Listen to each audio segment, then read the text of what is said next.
छत्तीसगढ़ में धान खरीदी की शुरुआत 14 तारीख से हो चुकी है, तो वहीं तमिलनाडु में आए चक्रवाती तूफान फेंगल का असर छत्तीसगढ़ में देखने को मिल रहा है। इसी के चलते मुख्यमंत्री विष्णुदेव साय द्वारा कलेक्टर्स को धान को बारिश से बचाने के लिए पुख्ता इंतजाम करने के निर्देश दिए हैं।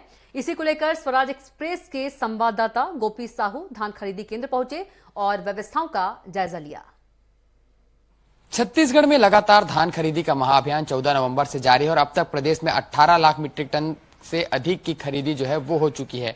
वहीं अगर हम बात करें चक्रवाती तूफान की, तो उसके कारण धान खरीदी जो है वो प्रभावित हुई है और प्रदेश में जो धान खरीदी केंद्र है वहां पर सुचारू व्यवस्था करने के लिए मुख्यमंत्री विष्णुदेव साय ने निर्देशित भी किया है। हम अभी राजधानी रायपुर के पास जोरा के धान खरीदी केंद्र में और यहाँ पर देखिए व्यवस्था जो है वो आप यहाँ पर देख सकते हैं कि जिस तरीके से किसानों ने अपने धान बेचे हैं उनकी किस तरीके से रखरखाव जो है वो की जा रही है। बारिश के कारण इसे तिरपाल से जो है वो यहाँ पर ढक कर रखा गया, साथ ही जमीन से ऊंचाई में इसको रखा गया ताकि जो फसल है, जो धान है, अब वो बारिश के कारण भीगे नहीं और कहीं ना कहीं जो नुकसान है वो ना हो, इसकी पूरी कोशिश जो है वो यहाँ पर की जा रही है। अब तक बता दें कि 1800 क्विंटल से अधिक की खरीदी इस धान मंडी में जो है वो हो चुकी है। हमारे साथ में यहाँ के कर्मचारी हैं, उनसे हम बात करेंगे।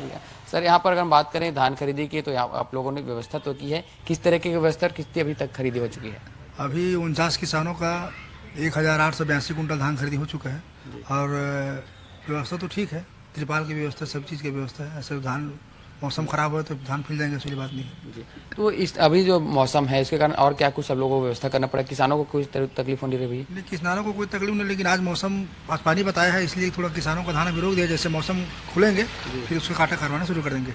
तो नुकसान ना हो इसके लिए निर्णय लिया गया? हाँ, नुकसान नहीं हो, इसलिए अगर अपन धान दलाई शुरू कर देते हैं, अगर मौसम अगर खराब है, अगर पानी गिरते हैं तो किसानों को भी नुकसान हो जाएगा, सोसाइटी का भी नुकसान हो। इससे थोड़ा आधा घंटा 1 घंटा रुक के अगर मौसम को देखते हुए अपन धान खरीद शुरू करेंगे। जी बिल्कुल। तो शनिवार रविवार को धान खरीदी जो है वो और बंद थी और उसके बाद आज सोमवार को सोसाइटी को और किसानों को नुकसान ना हो, इसके लिए यह निर्णय लिया कि कुछ घंटे बाद जो है धान खरीदी शुरुआत की जाएगी, क्योंकि यदि अभी शुरुआत की जाती है और अगर बारिश जो है वो हो जाती है तो इससे सोसाइटी को भी और किसानों को भी इससे नुकसान होगा और यही नुकसान ना हो, इसके लिए यह निर्णय फिलहाल लिया गया। अगर हम धान खरीदी केंद्र की बात करें तो यहाँ पर व्यवस्था जो है वो देखने को मिल रही है। तिरपाल की व्यवस्था है, धान को ऊंचाई में रखे गए हैं, साथ ही ट्रैक्टर्स में जो है वो फसल यहाँ पर अभी लोड करके भी रखा गया है ताकि किसी भी फसल को जमीन में ना रखना पड़े। इसके लिए भी कोशिश जो है वो की जा रही कि धान किसी का भी भीगे ना हो, इससे किसी भी किसान का नुकसान ना हो, ना सोसाइटी का नुकसान ना हो। इसी तरह की व्यवस्था अन्य